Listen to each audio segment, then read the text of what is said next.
Delikado nga bang mag-night ride sa Marilake?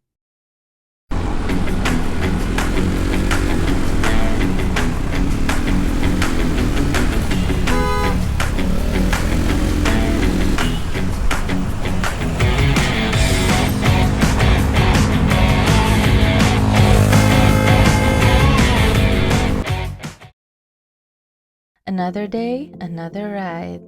Tara, sama kayo sa aming short night ride. Watch till the end para makita nyo if na-complete loop namin ang Marilake. By the way, if you're new here sa aming channel, please like, share, and subscribe na rin para lagi kayong makasama sa aming adventures. But safety first, pa-full tank muna tayo and always check your tires at overall condition ng motor bago mag-ride. Hindi lang pala kaming dalawa ni Hubby ang magra-ride today. May kasama kaming ka-office mate and friends, kaya daanan muna natin sila.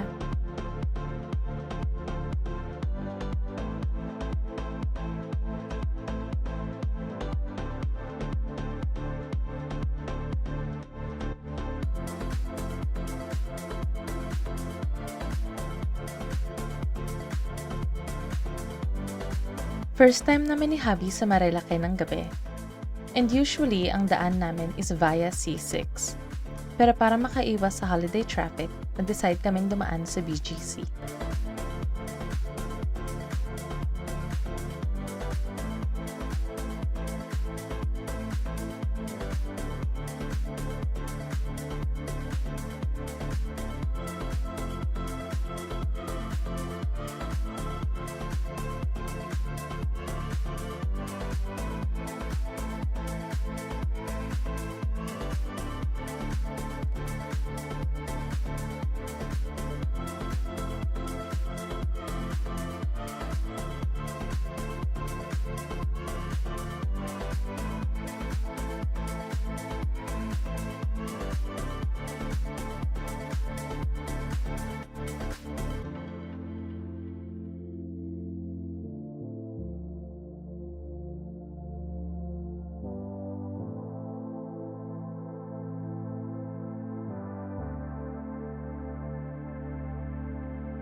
November 1 nga pala kami umalis nito, kaya traffic yung ibang dinaanan, especially sa Antipolo. Pero expected naman na namin.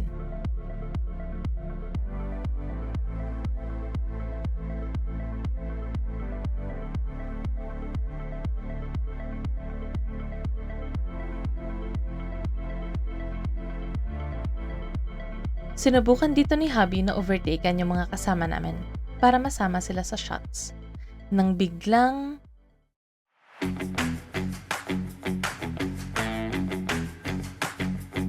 putol pala yung daan. Naingat namang pumasok sa kalsada si Hubby. Keep in mind pala na madilim yung ibang areas sa Marilake, lalo na ipulang establishments. Iwasan din nating mag-swerve or mag-overtake sa kalsada if alanganan kasi maraming curves dito.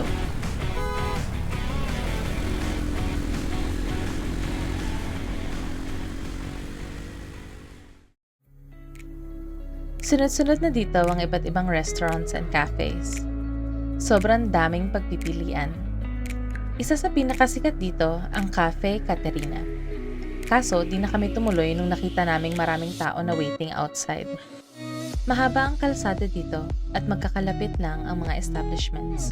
Kaya naghanap pa kami ng less crowded at yung pasok sa budget.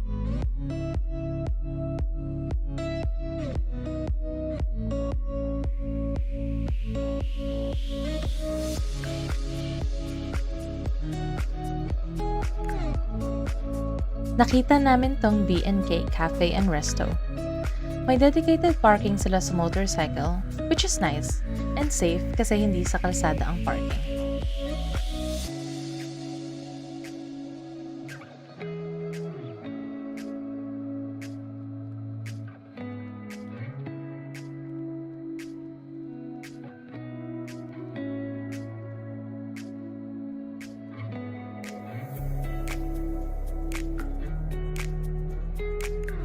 Hindi lang namin na-videohan yung buong place, pero malaki siya and maraming seating capacity.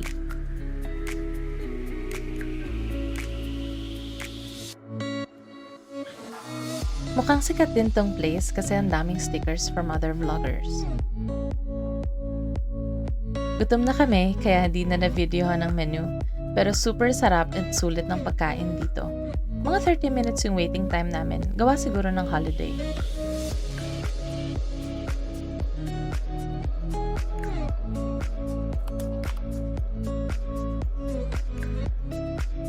Sobrang busog at nakakaramdam na ng antok yung ibang mga kasama namin. Kaya hanap muna kami ng kape pampagising.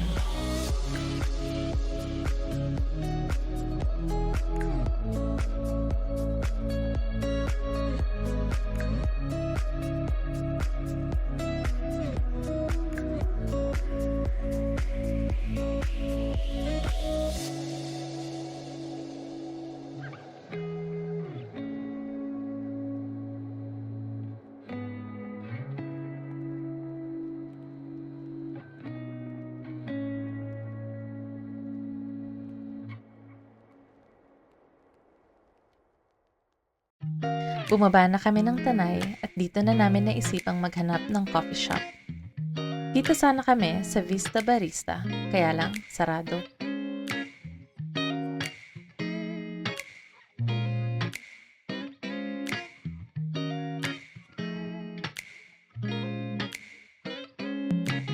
May nakita din kaming malaking coffee shop, kaya lang hinarang na kami ng guard at sinabing sarado din sila.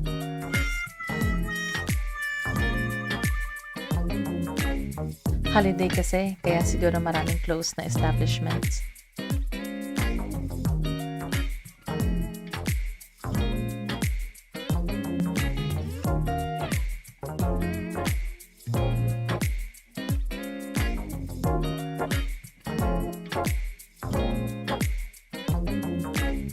Buti na lang, nakita namin tong Black Cup Coffee and Tea. Keep in mind na hindi cemented yung parking space sa harap, kaya medyo madulas at maputik lang. Maayos naman yung place and may seats pa sila sa second floor.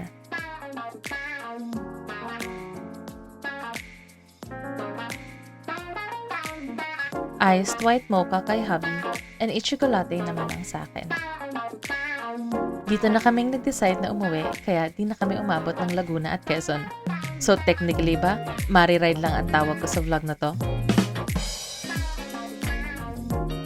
Shoutout pala kala Boss Earl, Bon, Paolo, at JP sa pag-aya sa amin sa ride na to. Sobrang nag-enjoy kami ni hubby.